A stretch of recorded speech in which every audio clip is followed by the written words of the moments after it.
কজনের রান্না হয়েছে? 10 জনের। 10 জনে খাওয়া? প্রতিদিন কতজনে খাওয়া এটুকুই বলতে পারো? জি, এই বেলা 10 জনের রান্না। কালকে শুক্রবার গেছে, ছুটিতে গেছে, ওই রুমে সিট বিটিং রাখা।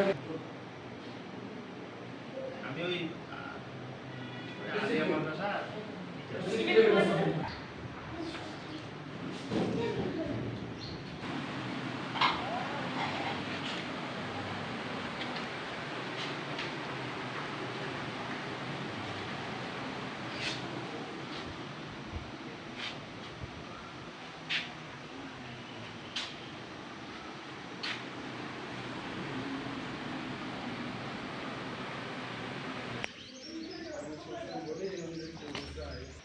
তিরিশ জন মানুষ আপনি বলছেন খায়, 30 জন আর 30টা প্লেট থাকবে না? প্লেট কোথায়? ওখানে তো লোক পাইছি 5 জন। সত্য কথা বলেন, মিথ্যা কেন বলেন আপনি? হ্যাঁ, আপনি মিথ্যা কথা বলতেছেন। আপনি কিসে 30 জনের রান্না করেন? আপনার মরতে হবে। সত্য কথা বলেন যে আমি এই কজনের রান্না প্রতিদিন করি। কজনের রান্না করেন আপনি?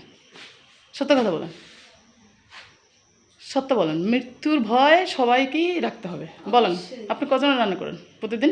15 জনের। হ্যাঁ, 15 জন কে? ওই স্যারদের? তাহলে ঘুমায়।